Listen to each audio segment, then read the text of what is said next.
Hola, ¿cómo les va? Este es el video sobre concepciones alternativas que pertenece a la unidad 1. Ya hemos venido trabajando algunas cuestiones sobre este tema, pero ahora le vamos a dar un poco más de forma al contenido en sí. Entonces, en realidad la primera pregunta que nos podemos hacer es ¿qué son las concepciones alternativas? Las concepciones alternativas son formas de representación del mundo que tenemos las personas. O sea, todas las personas tenemos una forma de representarnos el mundo y además no solo una forma de representación, sino también una forma de darle explicación a ese mundo de una explicación a los fenómenos que allí se suceden. Y en general, estas explicaciones son esquemas conceptuales alternativos que están fuertemente arraigados en la estructura cognitiva de las personas. ¿Qué significa que sean esquemas conceptuales alternativos? Es que son alternativos al modelo científico. Por ejemplo, acá vemos a Mafalda viendo la luna y pensando cómo es la luna, y Mafalda se hace una representación de cómo sale la luna, de cómo se esconde, cómo es la luna, cuáles son las fases que se ven, por qué crece, por qué no, y esa es como una forma de representación y de explicar el fenómeno personal. Después, desde el otro lado, desde el lado de la derecha, tenemos lo que sería el modelo científico de cómo es que son las fases lunares. Entonces, por eso las concepciones alternativas se denominan alternativas porque son concepciones que tenemos todas las personas alternativas al modelo científico que en la enseñanza el docente o la docente querría que sus alumnos aprendan. Entonces, vamos a ver algunas características. Dentro de lo que es la línea de concepciones alternativas hay muchas líneas de investigación y cada autor o autores le ponen un nombre diferente. En algunos lugares las van a ver como denominadas como ideas previas, otras que son representaciones, otras que son concepciones alternativas, como lo denominamos en este curso. Sin embargo, a pesar de que hay muchas líneas, los autores y autoras coinciden en algunas características que, por ejemplo, Limón y Carretero las han puesto juntas y nos han ayudado en esto. Por ejemplo, las concepciones alternativas tienen orígenes múltiples, como las experiencias personales, sensoriales, muchas veces está arraigado a la cultura, a la propia familia.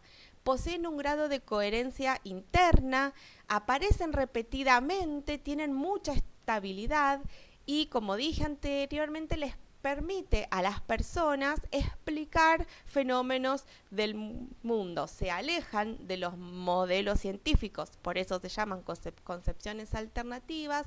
Pueden llegar a construir verdaderos obstáculos para el aprendizaje, dependen del contexto, y dejo para lo último la característica de que en general son implícitas, porque esto va a ser muy importante cuando pensemos en la enseñanza de las ciencias. Entonces, ¿por qué son tan importantes las concepciones alternativas para la enseñanza de las ciencias? ¿Por qué la didáctica se ha preocupado tanto por cómo hacemos o qué hacemos con estas concepciones alternativas? Dentro de lo que es la enseñanza de la ciencia se plantea que siempre hay que tener en cuenta las concepciones alternativas de los alumnos. ¿Pero por qué? Porque el aprendizaje de una persona es lo que el docente le enseña más sus propias concepciones e ideas que tiene. Por lo tanto, si un docente quiere que sus alumnos y alumnas aprendan un modelo científico, deben tener en cuenta cuáles son las concepciones alternativas que tienen esos alumnos y alumnas sobre el fenómeno que explica el modelo científico, para tenerlas en cuenta y a partir de ahí poder realizar lo que sería la enseñanza del modelo que se quiere trabajar. Yo, en una de las características, y lo dejé para lo último, que mencioné que las concepciones alternativas son implícitas. Entonces, ¿cómo hacemos para que nuestros alumnos y alumnas puedan conocer sus concepciones alternativas y nosotros también como docentes conocer las concepciones alternativas de nuestros alumnos para saber qué piensan sobre el fenómeno que nosotros queremos enseñar? Entonces, la didáctica, por suerte, nos ha ayudado y ha dado varios ejemplos sobre cuáles son algunas estrategias que se pueden utilizar. Por ejemplo, utilizar juegos de rol, en donde se puede armar una situación y que los alumnos y alumnas se pongan en diferentes lugares, que se pongan en el lugar de diferentes personajes, razonar a partir de la negación, qué pasaría si el sol desapareciera, si no hay sol, explicar fenómenos como la lluvia, evaluar ideas de otros como cuestiones de la historia y científicos, realizar dibujos, esquemas y maquetas. Por ejemplo, acá en este que estamos aquí dice, supongamos que estas personas están arrojando una piedra hacia arriba. Entonces fíjense que el alumno o la alumna lo que hizo fue marcar el recorrido de la piedra, o sea, pensando que el arriba es el arriba de la hoja, ¿no? O sea, ¿qué nociones tiene de gravedad? ¿Qué nociones tiene de cómo es la Tierra en sí? Sabe que es redonda, pero ¿qué implica esto? Aquí tenemos otro dibujito que se le pedía que dibuje una persona en la Tierra, en el lugar que quiera, y si bien dibuja una Tierra redonda, hace un plano en el medio y dibuja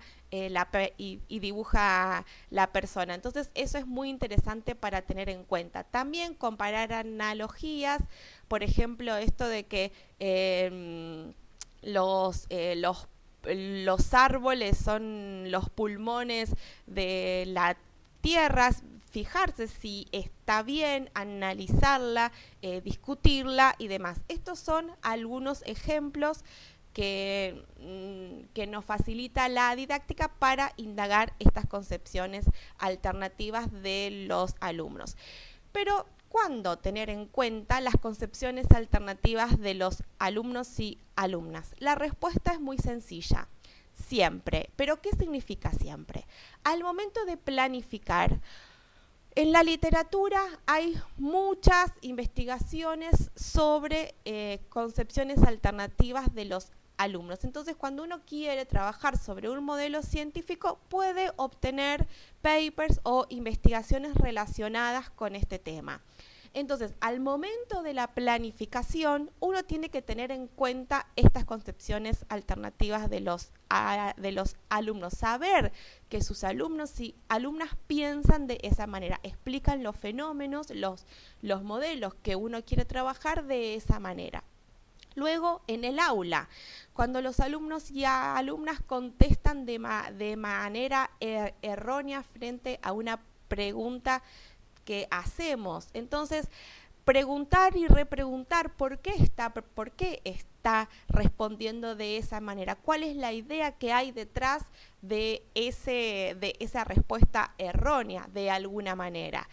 O sea, y también tenerla en cuenta para poder ir modificando la unidad didáctica a partir de las respuestas o de las cosas que van saliendo en el aula.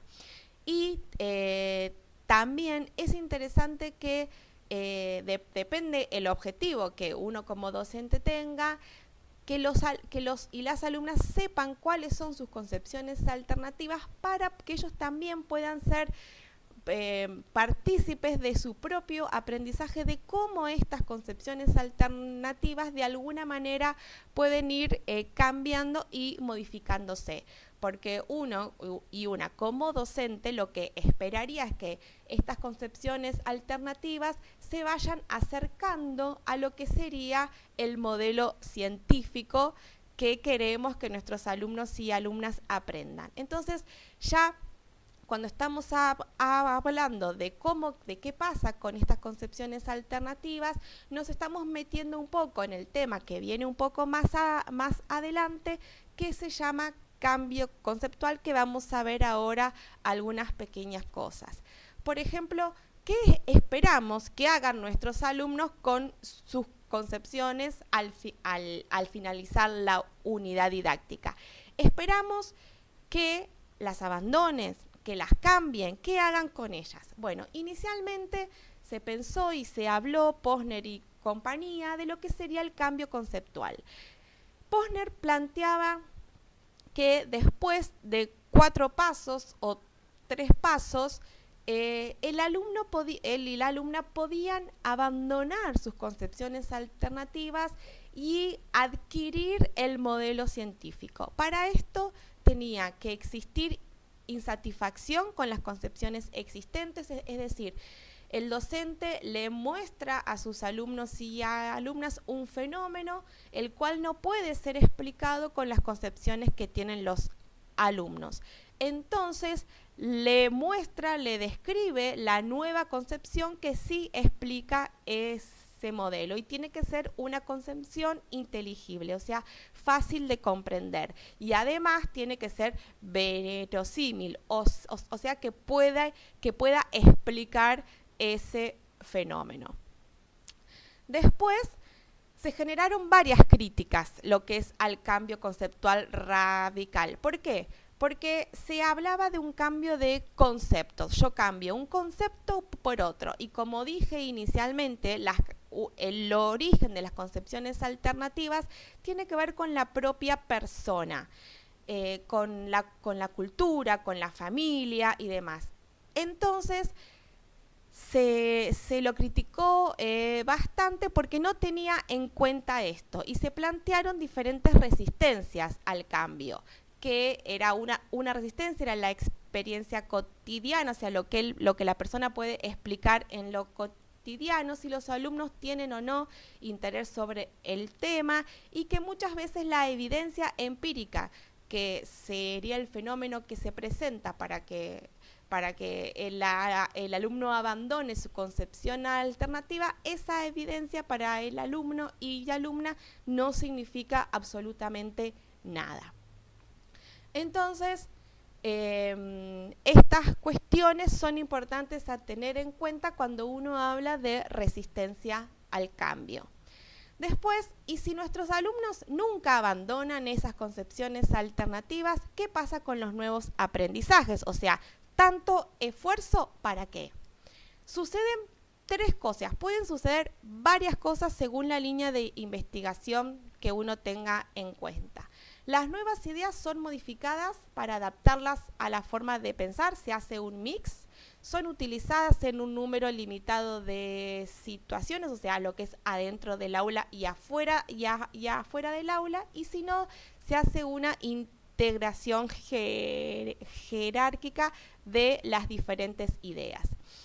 Y finalmente acá tenemos un dibujo de, por ejemplo, cómo puede ir cambiando la representación del sistema digestivo. Esta es la concepción inicial, la concepción alternativa inicial, y cómo se va modificando hasta una nueva concepción alternativa, pero que en realidad nunca es el modelo científico específicamente que el modelo científico que está en los libros o el modelo científico erudito. Pero puede haber mucho intermedio y es interesante analizar el proceso por el cual se va dando estos pequeños cambios de las concepciones alternativas.